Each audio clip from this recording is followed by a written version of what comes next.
Hi, Chris DeMars here, NorthStar Custom Baits. I'm going to talk to you a little bit today about swim jigs. Hopefully give you some idea of how we use them, what exactly we built them for, and what situations they really excel at.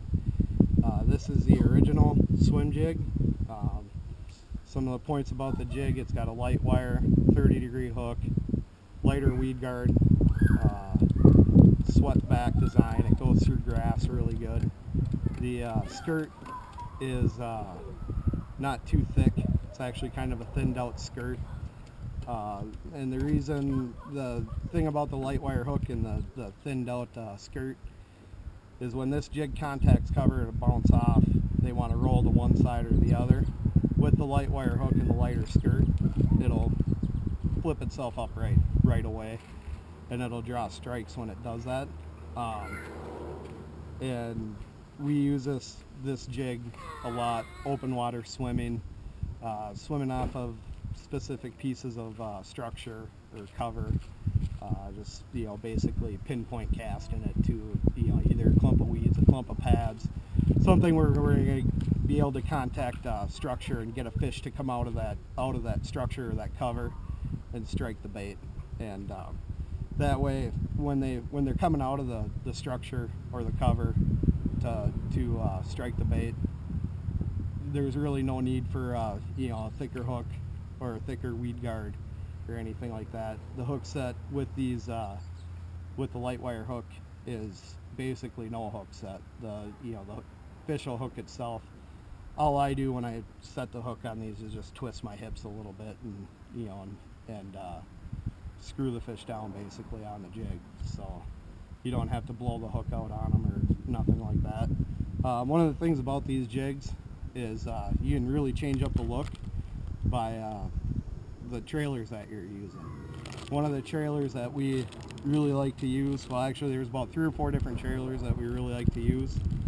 One of them is Berkeley Havoc Grass Pig, and that's harder, soft body swim bait, but it's full bodied, it's not hollow or anything. What we do with this, so you can see it's a 5-inch bait. What I do with it is I just take my tie and thumb, I have a long fingernail, I don't need clippers, and basically snip the head off, so then it's only a 4-inch bait. How I rig it is upside down, just like that right there. Tail upside down gives it a lot more action, and then if you want to, once that starts getting tore up, flip it back over, hook points coming out at a different spot, catch 5-6 more fish off a trailer. Kind of a good little tip there to conserve on your trailers. Another trailer that I like is the Lake Fork Live Magic Shad. This is a 3.5-inch version. I think the 4-inch version is probably the better version. These are just what I had available to show you what they are. Same thing, swim bait style trailer. One of the reasons we like the swim bait style trailer is it's got that that paddle tail and back kicking around, looks like a swim bait, but the skirt will add a secondary movement, flash. There's a lot of glitter in all the skirt colors, so it gives it a different look than just a if we were to tie a weighted hook onto one of these swim baits and just swim it through the water. It's not near as appealing as when it's behind one of these. One of the other trailers that we like, and actually I shouldn't say too much about these because I haven't really given them that big of a test, but I've just tested them out in the test pond at work. The Big Hammer is to me is a super good looking bait. We'll see how she holds up over time, but just in the water, it's an unbelievable looking bait. It's got a huge boot tail on it, gives a lot of action on the drop, slow rolling. I'm really going to give these a workout and see how they do. Let's see. And then you got your typical craw type trailers. One of my favorites is the Pack-A-Chunk. They're cheap, $2.99. This particular color here is Bama Craw, and it's a match made in heaven for the new gill. They just, when they're tied together, they look awesome. Bama Craw goes with a lot of stuff. I basically buy Bama Craw, black, blue, and black, and that's it. And they'll do for all my swim jigging. And then another trailer, I don't have any here because I mainly only use them in the spring, is a single tail grub. It's the original swim jig trailer. That's what, when they started swimming jigs, 10, 15 years ago down on the river, lacrosse and stuff, that's all they used was a 4 or 5 inch grub. The 4-inch grubs that I use are Action Plastic, or the 5-inch grubs I use are Action Plastics. Gary Yamamoto makes another really good grub. Action Plastics, a little bit more bang for the buck, but that's about it. One other thing I really wanted to show you, and I'm going to pull a rod out here, and we just started using these too, but they've turned out pretty good. It's the Hitch series trailer hitches, and it's just a piece of wire that goes around your like right up next to the line tie, and what that does is it gives 2 pieces of wire that's connected to the jig then, and they go inside your bait, and you can take this and pull on it. I'm not going to pull on the boot because I want that trailer. I don't want it to rip off, but you can pull on this. This has actually caught me about 20 fish, this one trailer so far, and it looks just like when I took it out of the package. There's no damage to it, and actually 19 of the fish were small, and usually I won't fish if there's all the small fish hitting in the pond because they just rip up trailers. But with these, they don't rip up the trailer. So they just, once they inhale the jig, the trailer doesn't pull off. These are awesome. I'm going to start using them for everything. Just got my first 2 packs in the other day, and I'm thoroughly impressed with them. It's the Hitch series trailer. We might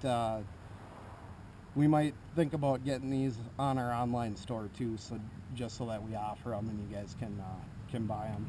But those are definitely worth the money. They'll save you. I think they're $3 or $4 for a pack of 4 or 5. And you'll make your money back in trailers the first couple times that you fish them, and they last forever too. So one of the other things I wanted to talk about real quick is the rod that I fish swim jigs with. It doesn't have to be nothing special. This rod is a broken trolling rod. Nick just laughed at me when I said that. But this rod it's got a moderate action on it. I just use a Sitica that's got Boca bearings in it, so I can cast further. But there's basically what I recommend for a rod is a 7-foot, medium heavy, moderately fast. I don't want, the reason I go with the slower action is because I throw my swim jigs with braid. So when I contact cover, I can rip it through the cover really quick, and that's what draws the strikes. So that's why I use braid, because it lets me rip the jig through cover. And then the slower action, when a fish comes up and inhaling this bait's moving 95% of the time when a fish hits it.